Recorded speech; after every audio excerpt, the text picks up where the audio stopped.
Hi friends, ఈ పిల్లలకి exams వస్తున్నాయి కదా, కొన్ని జాగ్రత్తలు చెప్దామని నేను పాటించినవి మీకు చెప్దామని ఇది ఇడ్లీ చేస్తున్నాను.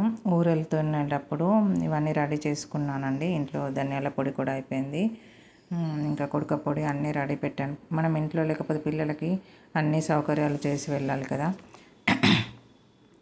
పిల్లలకి ఎగ్జామ్స్ వస్తున్నాయంటే ఎగ్జామ్స్ తర్వాత రిజల్ట్ వచ్చినప్పుడు బాధపడే కంటే మనమే ముందు జాగ్రత్తగా మంచిగా పిల్లల్ని కూర్చోబెట్టి చదివించాలండి. వాళ్ళ ముంగట మనం ఫోన్ పట్టుకోవడము, టీవీ చూడడము, ఇంకా వేరే ఫంక్షన్స్కి వెళ్ళడము అలా అలా వెళ్తుంటే వాళ్ళు కూడా ఇంట్రెస్ట్ చూపరండి. ఒక యజ్ఞం లాగా అదొక మనకు కూడా పరీక్ష లాగానే చదివించాలండి. ఇలా చెత్త ఎందుకు చూపెడుతున్నాను అంటే మన మైండ్లో ఉన్న చెత్తను కూడా వదిలించుకోవాలని ఆ రోజు ఊరు వెళ్ళేటప్పుడు అయితే చాలా బాధతోటి వెళ్ళానండి. ఒక చిన్న విషయానికి ఎన్ని రోజులు బాధపడ్డాము, ఒక 1 year నుండి బాధపడ్డామండి. అదైతే సాల్వ్ అయిపోయింది.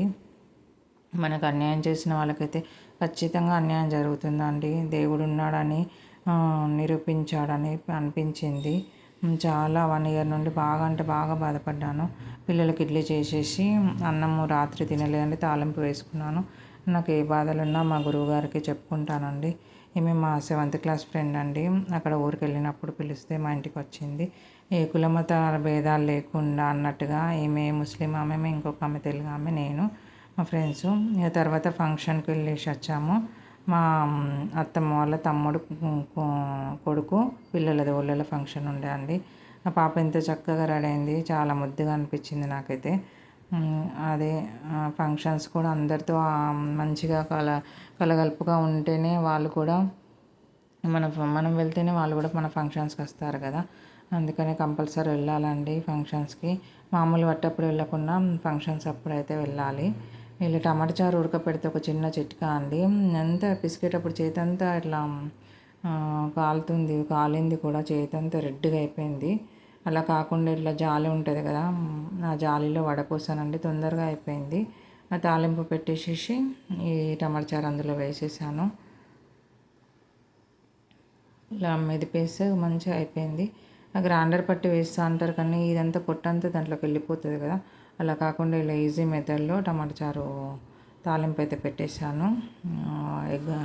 ఆలు ఫ్రై చేసి బియ్యం నానబెట్టాను. తర్వాత పాప పెట్టుకుంటుందని పాలు వేడి చేసేసాను.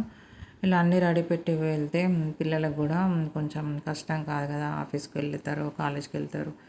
మన పని మనం సక్రమంగా చేసి వెళ్తే పిల్లలకు కూడా తొందరగా చేసేసుకుంటారు, టిఫిన్ బాక్స్ పెట్టేసుకుని వెళ్ళిపోతారు అనేది. అన్నీ రెడీ చేసి 5:30కి లేచాను.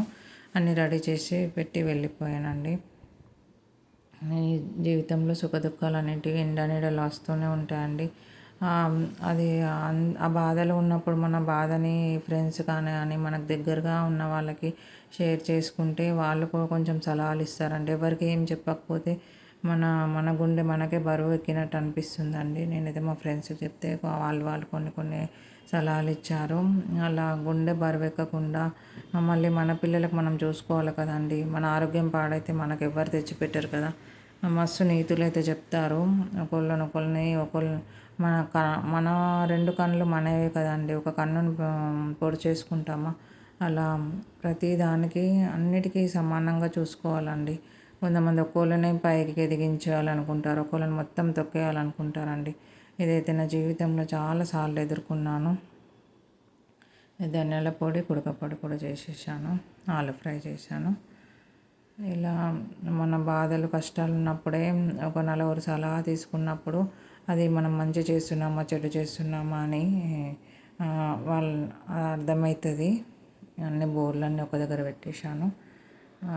సాయంత్రం పాప వచ్చినాక తోమిస్తుంది అనేసి అంత లోపల హడావిడి లేకుండా మంచిగా ఒకటే తర్వాత ఒకటి చేసుకుంటుంటే అన్నీ రెడీ అయిపోతాయి. మళ్ళీ ఆ వంట అయిపోయినాక ఒక్కదాన్ని ఆటో బుక్ చేసిన పిల్లలు, ఆటోలో వెళ్ళిపోయాను. అంత బాధలో ఆ బాధ గుండె పిండేసినట్టు అనిపిస్తుందండి. ఏమన్నా అయిపోతామా, ఇంత బాధ అవుతుంది అనేసి. ఈ బస్సులో కూడా ఒక్కదాన్నే వెళ్ళానండి. నా వీడియో చూస్తున్నందుకు థ్యాంక్ యూ సో మచ్ అండి. పిల్లల పరీక్షలప్పుడు